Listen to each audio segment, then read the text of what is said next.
Welcome back to my channel. This is episode 3 of setting up a simple saltwater reef tank. If you haven't seen the first 2 episodes, check them out in my channel and you can see exactly how I set this tank up from right at the beginning all the way to where we are now. This episode starting on day 14 and going to 21.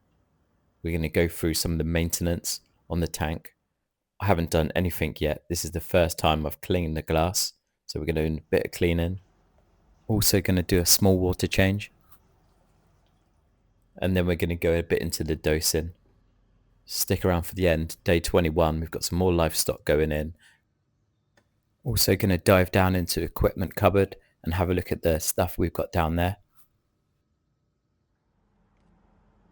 We're going to start with feeding the fish. It was a really good idea putting the pipefish into this system just to get them feeding. You can see how he's taking the mysis shrimp. The frozen food has just got some mysis and some brine in it.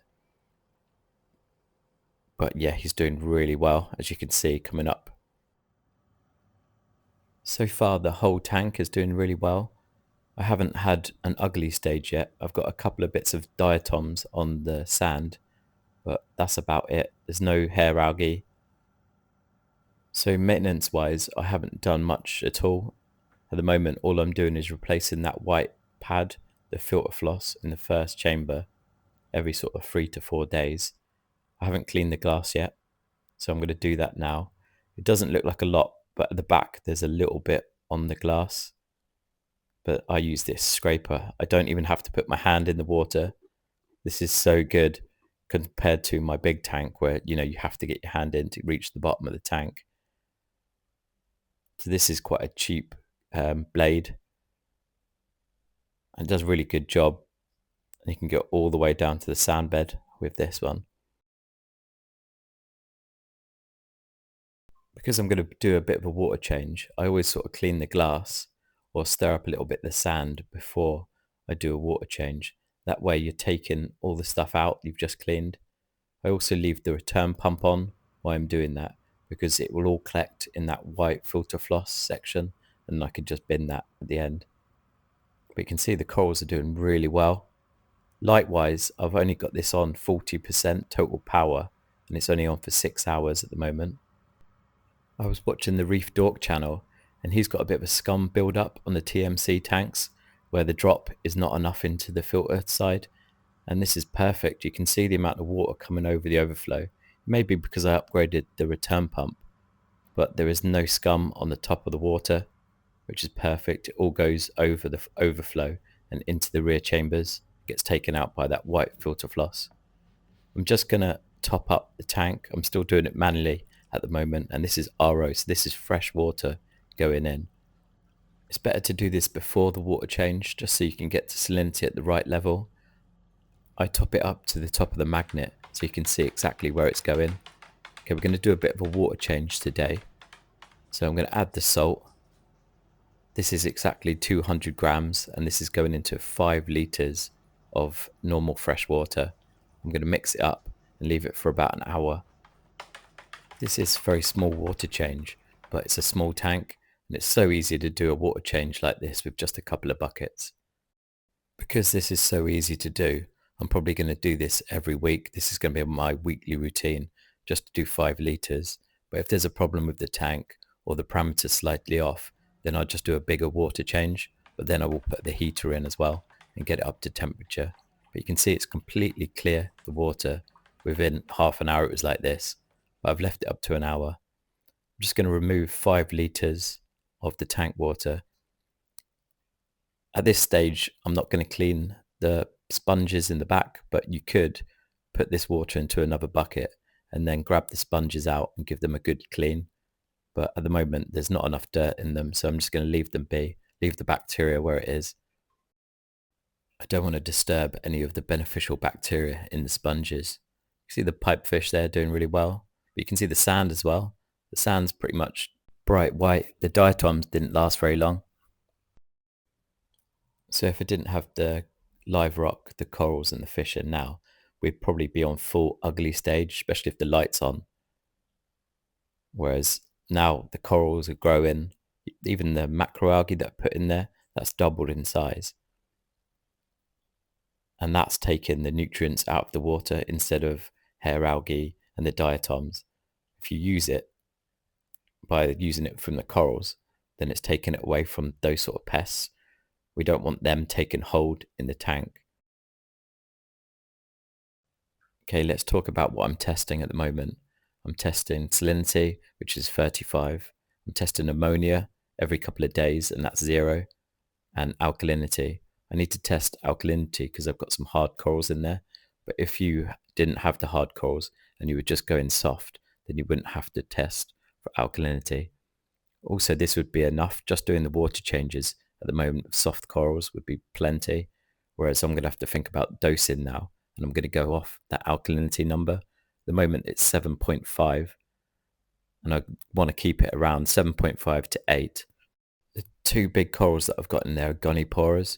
So they look soft because they're nice and flowy in the tank, but they've got a hard skeleton, and that uses alkalinity, calcium and magnesium.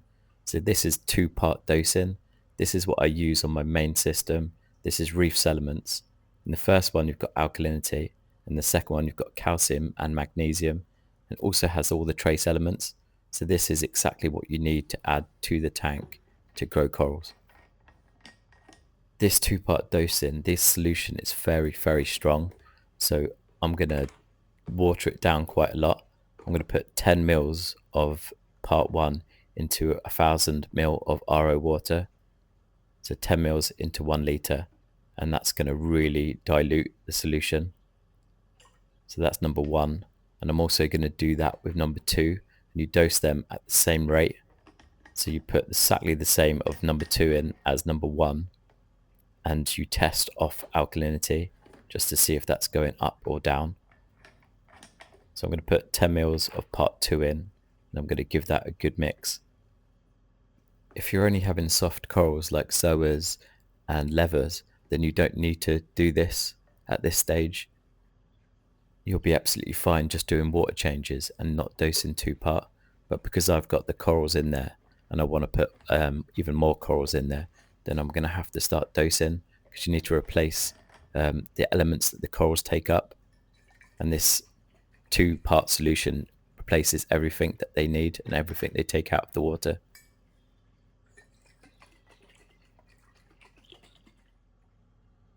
So that's my 2-part mixed up. Got part 1 and part 2. These tubs here will last me years, especially this tank here, because I've only used 10 mils. That's 2.5 litres in one of those. This 10 mils will probably last me all week, and I'm just going to dose that manually to the tank. So I'm going to put 100 mils now into the tank of the number 1, which is alkalinity. That's probably 1 mil of the solution. And then I'm going to add 10 minutes later, I'm going to add number 2. I tested alkalinity beforehand and it was 7.5. So I'm not going to test alkalinity now for a few days. Otherwise, you're just going to be chasing numbers. Because this is so diluted, it's not really strong. At the end of the week, if I test and it's gone down, then I'll add a little bit more. And if it's gone up, then I'll stop dosing it. And that's how these solutions work. And I keep them together so it all runs off the alkalinity. Dosing seems really complicated, but it's not really. With these solutions that are already made up and you can dilute it as much as you want, it's pretty simple. Okay, we're up to day number 21 now. You can see the fish are still doing really well. They're feeding. The pipefish comes all the way up to the turkey baster now and takes food straight from the turkey baster, pretty much like what my copper band does in the main system. Today I'm going to add some more corals as the tank's doing really well. There's no ugly stage. I haven't got any diatoms on the sand, but there's no algae on the glass. It all looks pretty good. You can see the pipefish there taking big pieces of mysis. The yellow gobies coming out, doing really well. The scooter blenny, really like the scooter blennies. They just hop all over the rocks. Okay, let's have a look into the equipment cupboard. You can see I've added a doser. This is a D&D doser, and this makes it so much easier. I don't have to do it by hand anymore. I'm also using this as an ATO, so it's dosing fresh water, 300 mils a day into the back there, and also dosing my 2-part solution, parts 1 and 2. I just need to keep an eye on the rear chamber for a few days and just see how that fills up, if I need to reduce the dose going in or up it.